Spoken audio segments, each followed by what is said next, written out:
welcome that artistic slash. Really? Yeah, it's fine. When I go, do you remember there was they had the holiday, the 3-day holiday in Spain a couple of weeks ago. And loads of Spanish people came to Lisbon. And I was with some. Was the King's Day? Yeah, it was. Yeah, I think so. They have a long weekend. No, so I've never. they all come and they speak no Portuguese. Really loud and really, really. I was in one of my favourite places across the river, having a barbecue with my girlfriend, and we say a little bit, and they like it, and it's nice.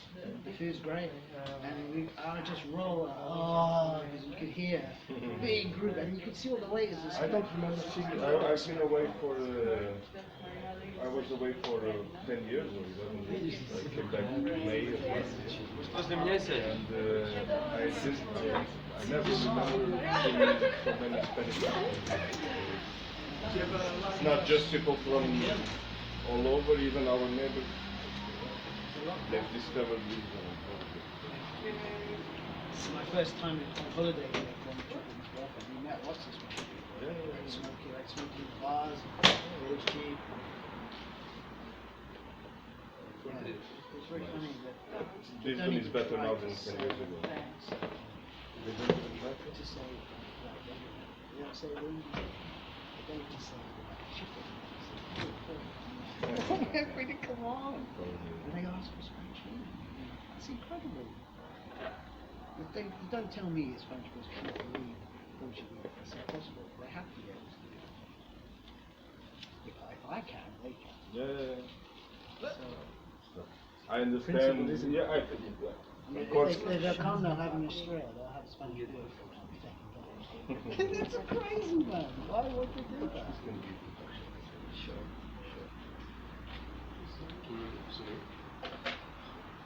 Everyone can. Yeah. No, even Portuguese people might go outside. Our beer is better. Yeah, I teach an accountant English 1-to-1, and he's very like, Portuguese food is the best. And I said, I like Portuguese. Oh, why do but he says something about, I went to Thailand and it was really nice. Yeah, but I'm not talking about it's like that. Yeah, it's like, what's wrong with us? As a Brit abroad, there's lots of things wrong with Britain. There's lots You of don't nice things. subtract experience, you add. Yes, that's right. It's all right, expansion, but not like replacement. Yeah, absolutely. But people get very, very attached to what they have. Like the way of affirming themselves through what they have. But anyway, solar anus. The sunshine.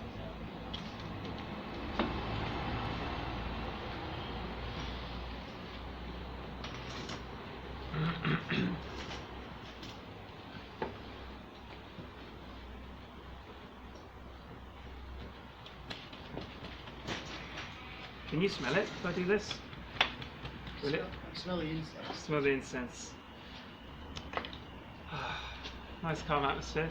Welcome the multitudes of Lisbon flooding in all at once. I hope you can all find a comfortable place to sit and enjoy the various streams of sewerage to spill from my wonderfully sculpted lips. My name is Pascal, so welcome everyone. I'm seeing mostly people I actually know, which is always a shame, I guess. There's nothing new to life, nothing new under the sun. But welcome to any new people I don't recognise, and you're my prisoner, I guess, for however long it gets to take me to finish this first of 4 lectures, boys and girls.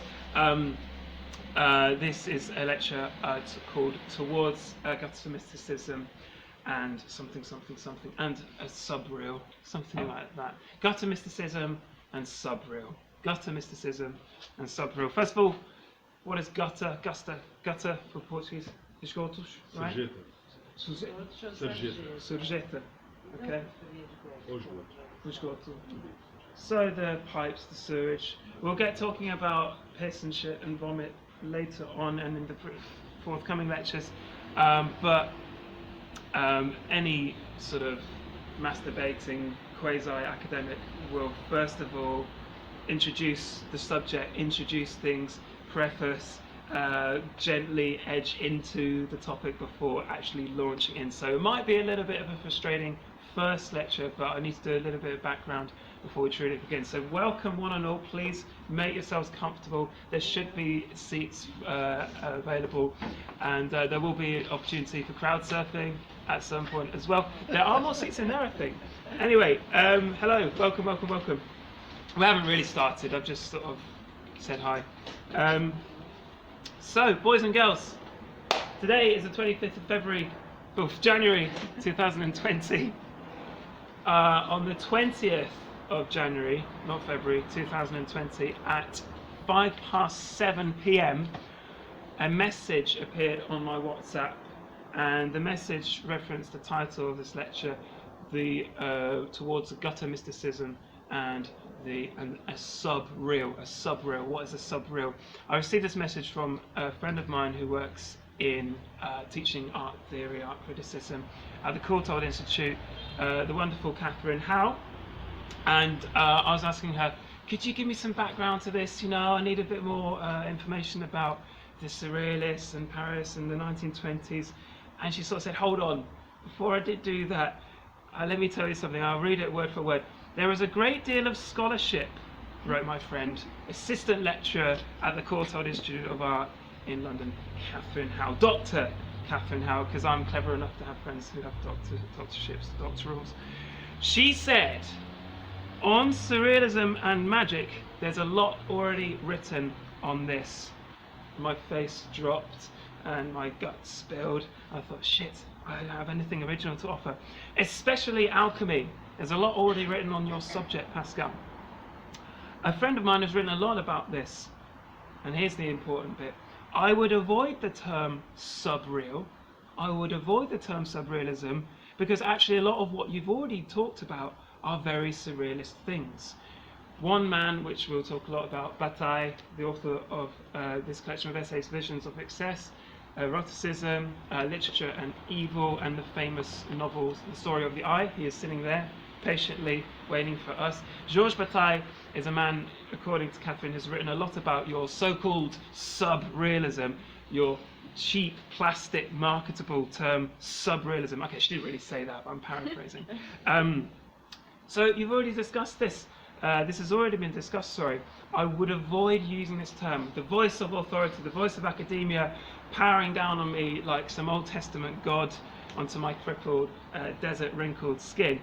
But I said to myself, while cold sweating in my bed the following morning, how about we actually go ahead and use the term subreal as a new form of surrealism, and in fact the whole basis of this first lecture will be something that was more inspired by the idea of a lecture that is outside the boundaries of a lecture, the idea of, say, in a Prague pub where you talk with your professors and the lecture really gets breathed into and the oxygen enters, people actually start talking about what really matters, using accessible language, or like you might imagine, texting your professor and asking them about certain things, or just going down the pub and talking to someone who knows what they're talking about, and they actually happen to use, unlike our friend Georges Bataille, they actually happen to use accessible language which anyone can understand. But when I started reading Georges Bataille many years ago, I got really interested in him and his place within surrealism, but I realised that something was missing, a term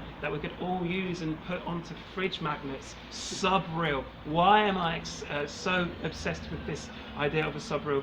Well, we'll come to that a bit later, but Catherine, my friend, said Bataille's use of base materialism already covers this topic. His feud with the original surrealist André Breton has already covers this topic. And Darlene's fascination with shit, masturbation and liquidity is already an expression of the subreal. So, in other words, forget it. Of course I'm exaggerating, Catherine wasn't quite that horrible to me, but that's the sort of magnification of my fear of the academy, of universities, that has made this whole thing into a kind of paranoia. So, but this was simply days I received this text before starting this lecture series, and I felt I was found out, I had been apprehended, I had been discovered to be the fraud that I am. Who knows if that's true? Where was I going to turn, and how was I going to confront this impossibility of nothing new being under the sun, that my originality suddenly had burst, the balloon of my so-called talent was gone?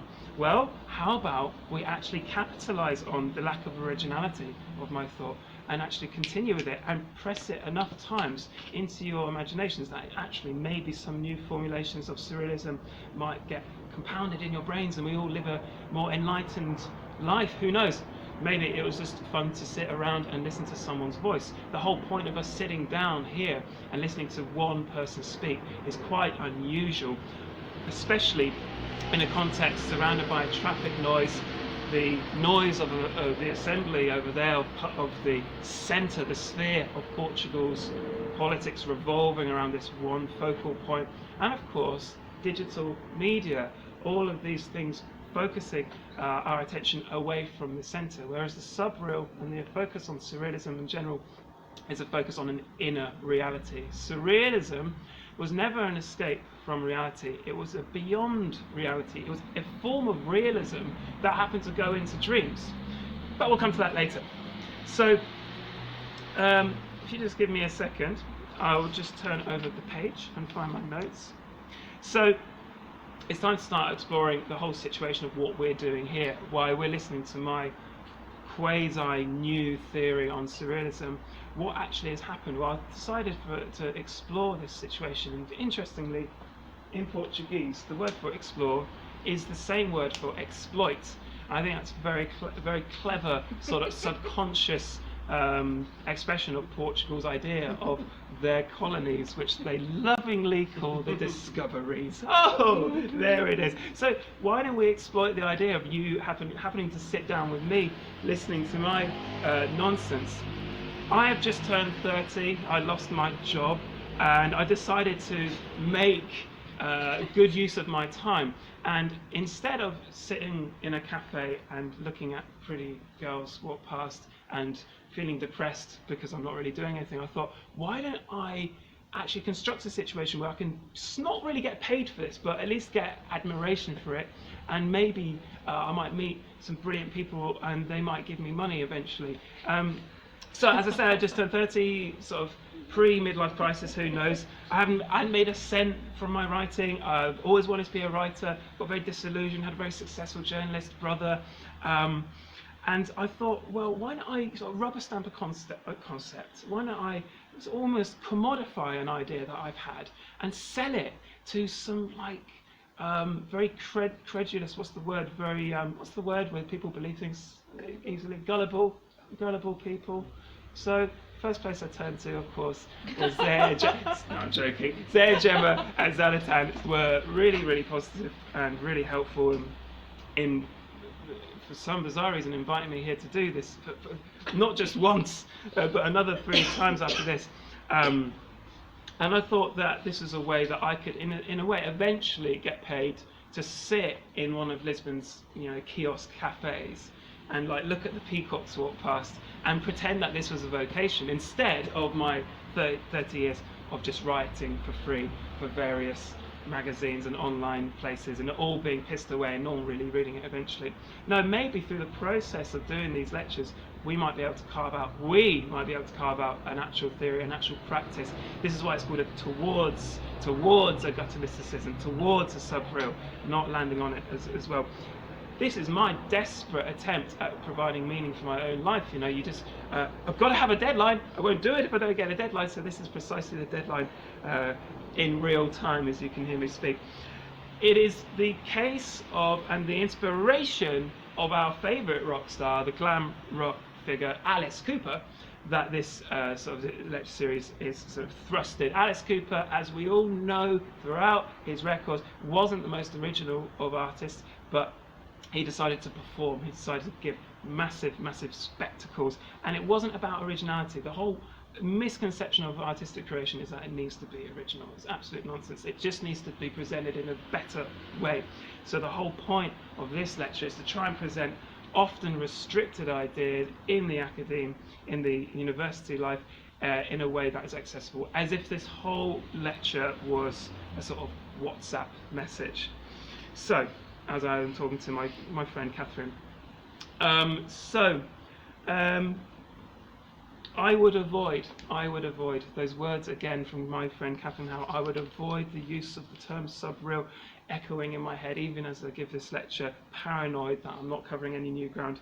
But we will have eventually a process where we will talk, relax, have a little break, go to the toilet, and then we'll move on, and then I'll actually get to the subreal. But before we do that, I reached some kind of eureka moment with this.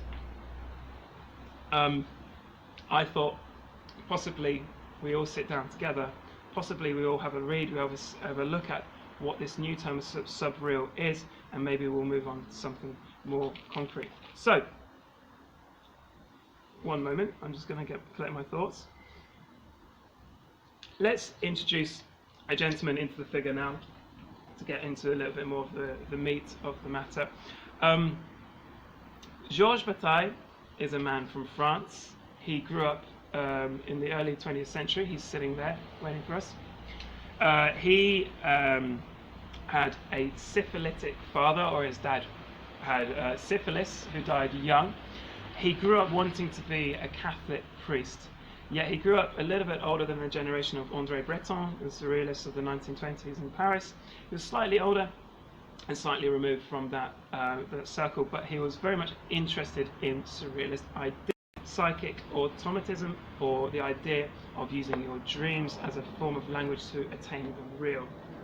So we have the word real in surreal, and the problem with sur and surreal is that it's an idea of transcending and going up and going beyond, whereas I think Bataille unconsciously was going for something more base, to use his word he was using for the below, the bottom, these kind of, as the alchemists call it, the negredo being the lowest of the low, the kind of terrible, disgusting matter you start with in the alchemical process before you go on to create gold. So Bataille is famous for cultivating a sort of almost like a cult of darkness, not like some kind of cheap goth, but actually someone who used perverse, bizarre ideas in order to attain a kind of inner alchemy, inner mysticism. And that's part of the lecture title that has completely escaped me for the last 15 minutes. Inner alchemy is a big theme of these lectures. Inner alchemy is a term not originating from our friend, Mr. Bataille, but coming a bit earlier. The origins are not so clear, but inner alchemy is probably a term from the early Taoists, the Taoist writers from ancient China, who believed, as did a lot of European Enlightenment alchemists, they believed that alchemy was actually a spiritual process, not a literal physical idea of turning shit into gold, but the idea of turning your own internal processes into a kind of endless or eternal substance. And that's going to be a thing that kind of ties everything together. The form of knowledge that I want to celebrate is a form of knowledge which comes from our bodies, not from our heads, not from the cerebral cortex, so to speak. This is something that just bleeds or seeps or oozes or drops or drips from our own processes. How you can attain this system of corporeal knowledge, I'm not really probably going to go into great depth, and in a sense I would think it's best to sort of explore it in your own way. You may use music or drugs, or you might use meditation. That's up to you.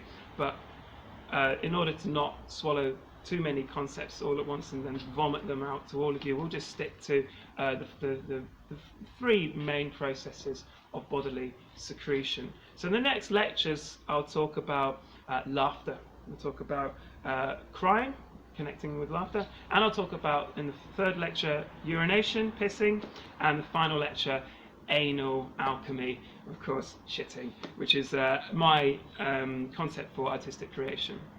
All of this is to get away from the idea of originality. All of this is to get away from the idea of the starving artist in his or her attic, suffering for the benefit of mankind. All of this is the idea that artistic creation is something completely embedded within daily routine. It's absolutely inseparable from shitting, urinating, laughing, crying.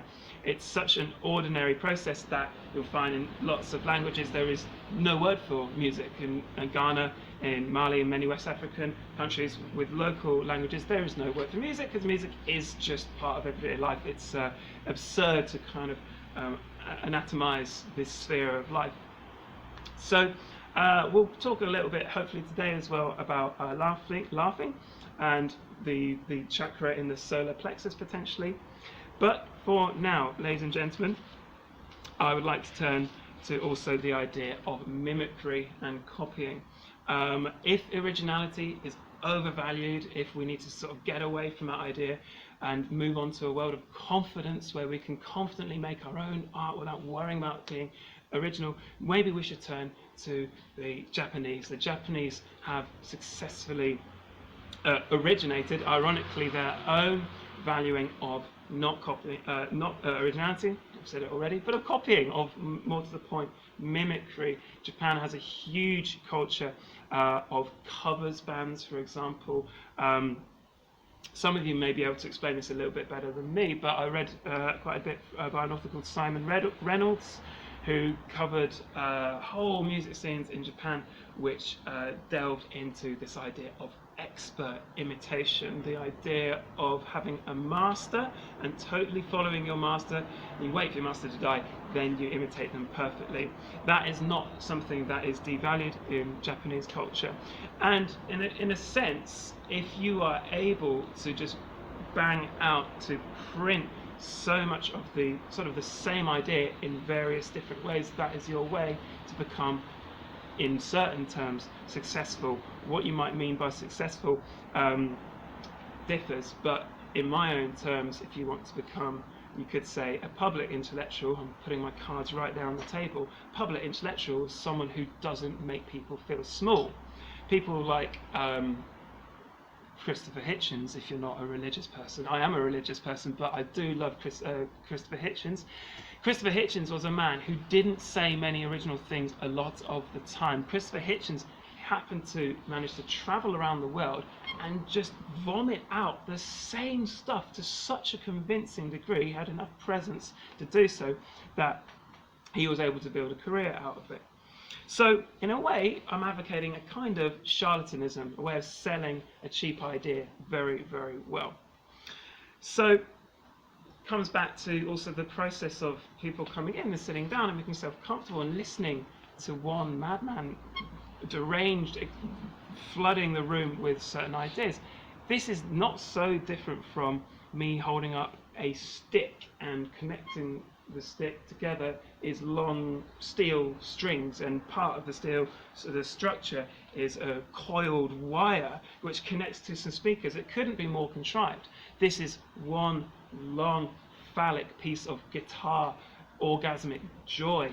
The guitar itself, its own kind of voice, its own kind of technology, is what we all go and see. A lot of the weekends we go out, we see a band play and strum away. My friend Phil Todd of the Astro Navigation, so I'm name checking here, but he did say something interesting. Astro Navigations is the name of Phil Todd's project, Leeds-based underground artist, who mentioned in an interview, which I can't find, how ridiculous it is to be out there soloing away on your guitar. People are taking you seriously. This kind of masturbation project, broadcast, as the word comes from, broadcast is to sow seeds of musical, I don't know, semen into the fertile ears of a metropolitan audience. It is quite a fascinating situation we find ourselves in, to just be listening to one person, especially nowadays when we're not so used to just sitting down and listening to speeches. Preachers only 200 years ago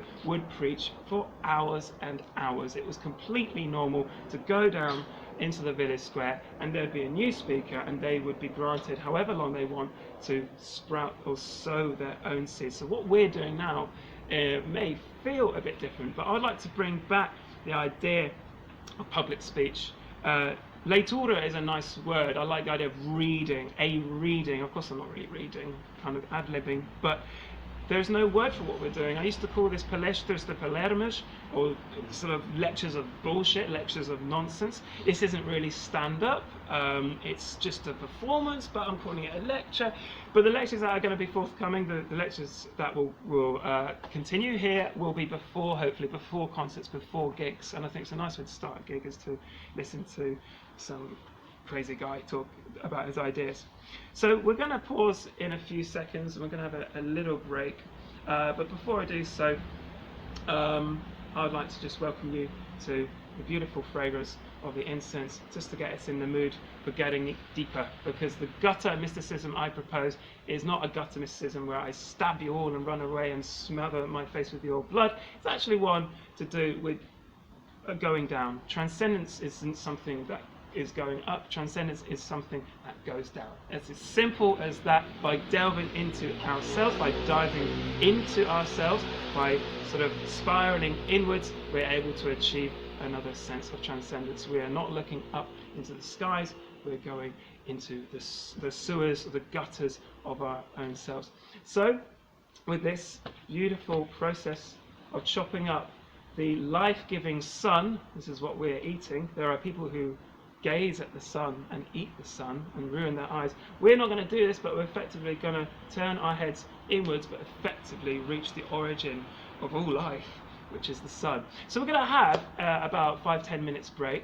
This isn't really a break, this is actually my tactic to get nice questions from you to make you feel more relaxed. But if you have any questions for me, we're not sort of continuing the lecture. We're going to have 7.5 minutes break, in which time we're going to finish all of these oranges. Excellent. So please, Isabel, who I'm very grateful for her help in helping me write these essays, Isabel is going to start dealing these oranges out. I'm going to zip up and we'll come back in 7.5 minutes. Any questions, come and talk to me. Thank you.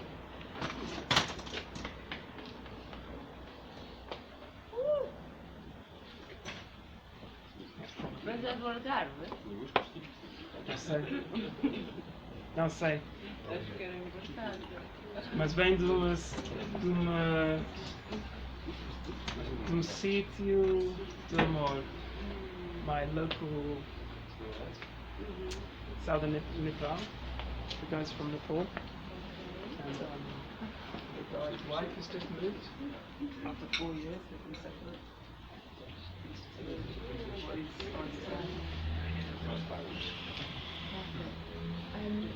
Every time you say sub, I keep thinking about subways and submarines. And like how the sub is now been marketed as a kind of sandwich. Like this little, very easily packaged thing you can just pop in your gut, right? In your gut. No. And the submarine is like it's going down with the sea clearer. Yeah. Those two things. Very sure you're going to hear the pipes cleaning you out. The little submarine. Yeah. Little propeller. Hello. All right. Yeah. Hello. How are you doing?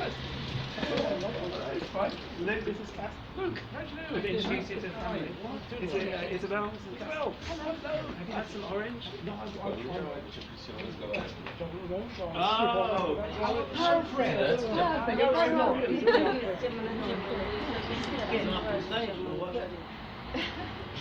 But how sub is such a great, it's its own word, it's a liminal language. It sounds subby though, right? Like dove sounds like dove.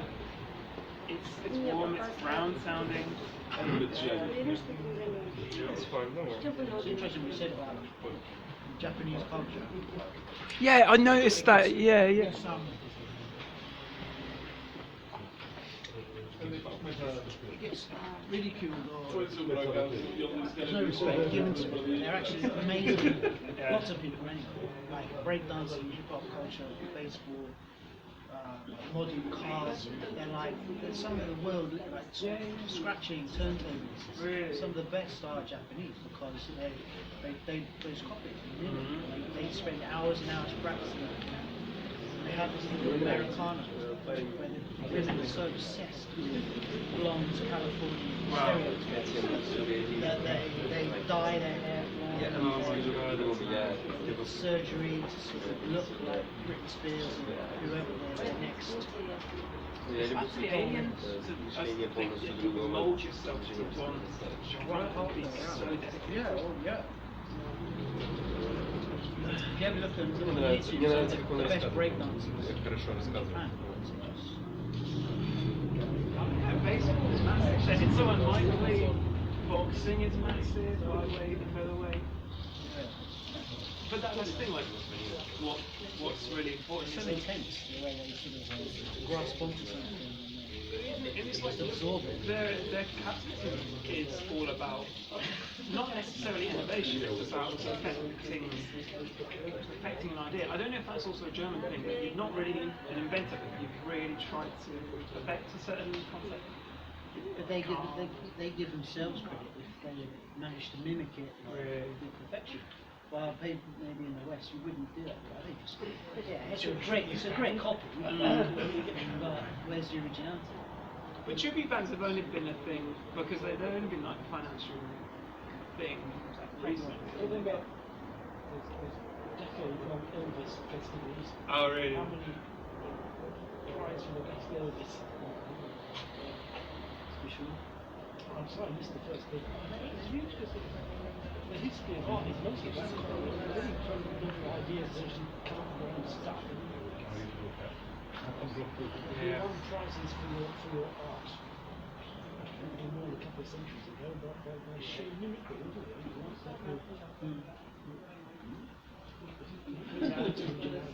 Especially for us now, I struggle to think of genuinely new music that's actually in a new genre from the 2000s, after 1993 or whatever.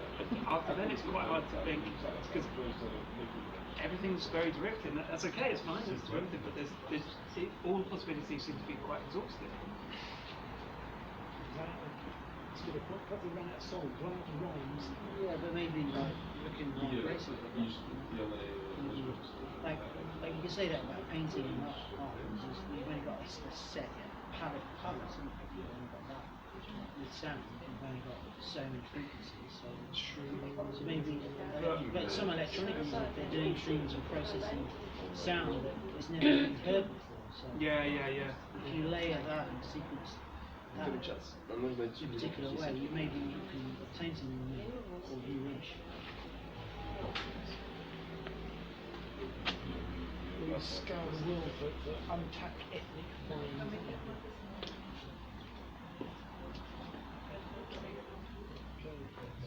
Rip off the Fiji one. Of course, Yeah.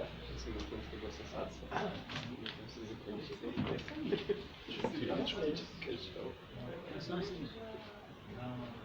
Even better in the summer. It's always this is it's your first time here, Cam?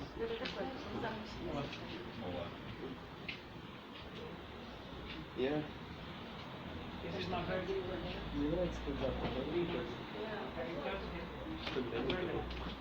Very nice. It's secret. Let's put that. Oh, he's a Quaker.